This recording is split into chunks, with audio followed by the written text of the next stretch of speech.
lagi di video reaction saya kali ini guys. Oke, mudah-mudahan semuanya sehat selalu.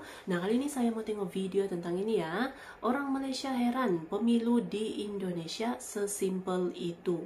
Jadi walaupun sekarang kan sudah habis gitu kan, pemilunya tinggal menunggu keputusan resminya saja lagi, tapi masih seru gitu, masih seru membahas gitu kan bagaimana proses pemilu di Indonesia. Simple, asik gitu ya. So, jangan lama-lama lagi, mari sama-sama tengok video ini. Let's go.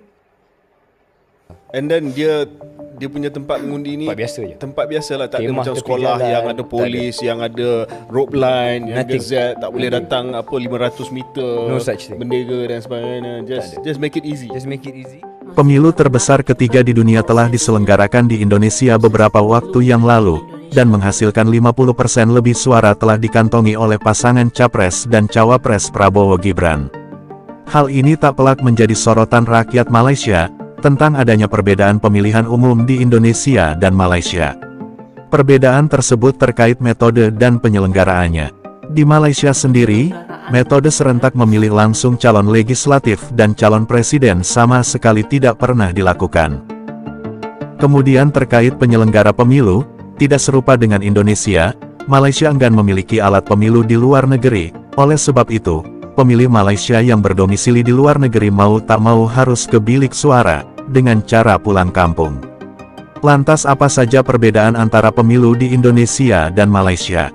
Berikut kutipan narasi dari saluran YouTube Malaysia yang membahas tentang perbedaan tersebut. Pemilihan atau pemilihan raya di Indonesia, dan kalau kita lihat kepada keputusan awal, saya rasa hampir semua agensi berita dan juga penganalisa sudah pun membuat rumusan bahawa Prabowo Subianto, bekas General Bapak Prabowo, akan menang dengan satu pukulan saja. Ya, kita akan mungkin kupas isu ni dengan lebih mendalam pada episod seterusnya. Tapi macam KJ katakan, bukan hanya agensi berita, tapi kalau kita lihat media sosial Prabowo sendiri, salah seorang pemimpin dunia yang telah menelpon beliau adalah PMX sendiri.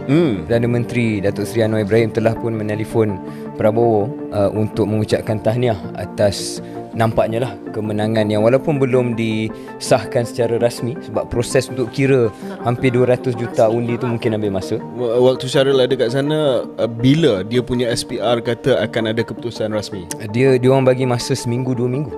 2 minggu? 2 minggu. Berapa juta dia punya? Registered voters 206 juta. 206 juta.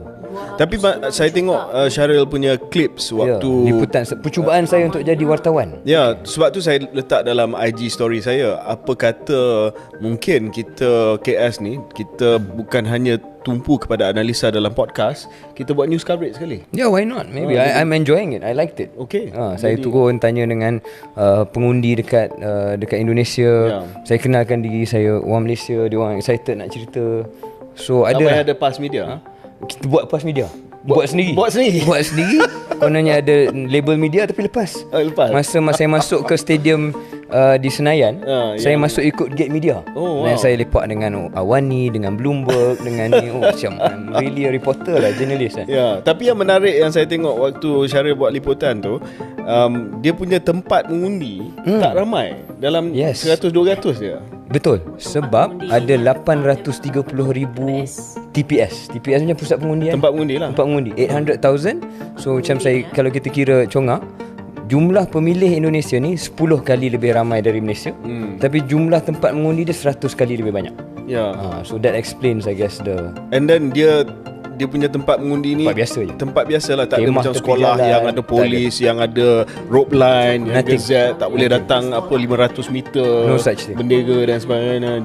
Just make it easy. Kemah tepi jalan, ada satu abandoned building, that's where they did the TPS. Dan nampak it's a very community event. Jadi rukun tetangga, ketua kampung yang akan arrange. Sekedar pengetahuan, pemerintahan di Malaysia menganut demokrasi parlementer dan monarki konstitusional, di mana raja memainkan peran seremonial, meskipun ia memiliki kekuatan kebijaksanaan tertentu. Pemilihan diadakan setiap 5 tahun kecuali Perdana Menteri meminta pemilihan awal. Dan dalam pelaksanaannya, Pemilu di Malaysia diawasi oleh Polisi Kerajaan Malaysia atau disebut juga PDRM. And then Syaril berada di Menteng. Menteng ni kawasan elit lah. Dia macam Bukit Damansara Bangsa di Jakarta. Saya pergi tempat lain juga. Dan saya tengok dia, kalau 200 orang, tak ada queue lah. Orang pun tak marah. Macam kadang-kadang di PRU Malaysia terpaksa queue, marah. Tak ada queue. Kita sebagai calon pergi ke tempat mengundi pun muka masam, tak nak tengok kita. Betul. Kan? Sebab dah panas. Dah panas. Dan tempoh mengundi KJ 7 sampai pukul 1. That's it. So that's what 6 hours. Very very short. Efficient walaupun adalah sedikit kelemahan, ada banjir di sebahagian tempat di Jakarta, tetapi secara keseluruhannya satu pengalaman yang saya belajar banyak lah proses demokrasi tempat lain kan, macam mana tengok orang kempen macam mana, cara mengundi macam mana. Dia tak guna pen, tak guna pensel, dia guna paku. It's actual nail. Sorry? So they poke through, dia cocok, namanya coblos. Dia Kalau coblos di kertas. Amerika chat, di hanging chat kan. Dulu dia di Amerika they have to punch, and then that's called the chat. Dulu Gore dengan Bush hanging chat. Chat tu tak jatuh. So di coblos. Ni coblos pakai paku. So cocok and that's your vote. I see. So kira perkara-perkara macam tu yang kita belajar. Dan yang serius-serius kita akan simpan untuk episod akan datang. Oke guys, jadi tadi ya videonya ini. Jadi ya memang banyak gitu kan yang menarik tentang proses gitu ya, proses dan juga penyelenggaraan pemilu Indonesia 2024. Simple ya kalau tengok gitu kan, bagaimana proses penyelenggaraannya tuh ya memang simple, asik gitu ya, tidak yang formal sangat gitu kan. Masih tetap santai lah gitu. Jadi menarik gitu, dapat lihat lah gitu ya, bagaimana proses penyelenggaraan pemilu di Indonesia ini gitu. Oke. So, terima kasih banyak sebab kamu sudah menonton video ini. Jangan lupa macam biasa untuk support channel saya dengan subscribe, like video ini, dan jangan lupa untuk komen juga, oke? Terima kasih banyak dan kita jumpa lagi di video seterusnya. Assalamualaikum.